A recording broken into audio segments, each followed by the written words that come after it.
Contract outsourcing ఉద్యోగులకు సంబంధించి ఒక ఇంపార్టెంట్ అప్డేట్ అయితే రావడం జరిగిందండి. దీనికి సంబంధించి పూర్తి సమాచారంలోకైతే వెళ్ళిపోదాం.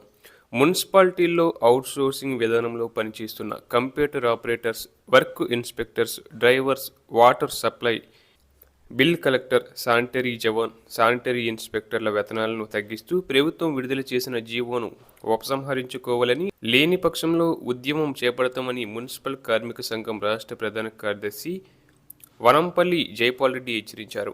వేతనాల తగ్గింపును నిరసిస్తూ ఏఐటీయూసీ అనుబంధం Telangana municipal staff contract outsourcing workers ఆధ్వర్యంలో మున్సిపల్ కార్యాలయం ఎదుట ధర్నా చేపట్టారు. ఏఐటీయూసీ జిల్లా వర్కింగ్ ప్రెసిడెంట్ వెన్న మహేష్ ఆధ్వర్యంలో మినీ స్టేడియం నుంచి ర్యాలీగా బయలుదేరిన కార్మికులు అంబేద్కర్ చౌరస్తా మీదుగా మున్సిపల్ కార్యాలయానికి చేరుకున్నారు. కలెక్టరేట్ ఎదుట చేరుకొని నిరసన కొనసాగించారు. జైపాల్ రెడ్డి మాట్లాడుతూ కార్మికులకు ఉద్యోగ భద్రత కల్పించి కనీస వేతనం 26,000కు పెంచాలని కోరారు.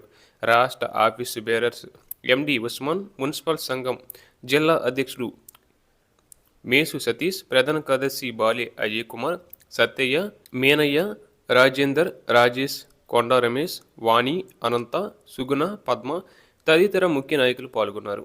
అలాగే మరొక విషయానికి వెళ్తే ఎన్నికల్లో ఇచ్చిన హామీ మేరకు కాంట్రాక్ట్ ఉద్యోగులను తక్షణమే రెగ్యులర్ చేయాలని డిమాండ్ చేస్తూ ఏపీ మెడికల్ హెల్త్ కాంట్రాక్ట్ ఉద్యోగుల జాయింట్ యాక్షన్ కమిటీ ఆధ్వర్యంలో సోమవారం నగరంలోని ప్రభుత్వ సర్వజన ఆసుపత్రి వద్ద ధర్నా నిర్వహించారు. అనంతరం నల్ల బ్యాడ్జీలు ధరించి విధులకు హాజరై నిరసన తెలిపారు.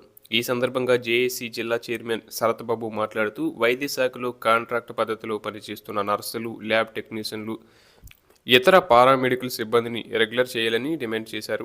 ఈ ప్రక్రియ పూర్తయ్యే వరకు ఉద్యోగులకు 100% గ్రాస్ వేతనం చెల్లించాలని కోరారు. విధి నిర్వహణలో మృతి చెందిన ఉద్యోగుల కుటుంబాలకు 50 లక్షల ఎక్స్గ్రేషియా, కుటుంబంలో ఒకరికి ఉద్యోగం కల్పించాలన్నారు. ఉద్యోగులందరికీ ఈపీఎఫ్ సౌకర్యం కల్పించడంతో పాటు రిక్వెస్ట్ మ్యూచువల్ ట్రాన్స్ఫర్లకు అవకాశం ఇవ్వాలని కోరారు. తమ డిమాండ్లపై ప్రభుత్వం స్పందించకపోతే దశల వారీగా ఆందోళనలను ఉధృతం చేస్తామని హెచ్చరించారు. ఈ మేరకు సమ్మె నోటీసులను జాయింట్ కలెక్టర్, డిఎంహెచ్ఓ, జీజీహెచ్ సూపరింటెండెంట్కు అందజేశారు. కార్యక్రమంలో JC convener Sheikh Safi, sister Ruth Grace, P Venu, Susanna తదితర నాయకులు పాల్గొన్నారు.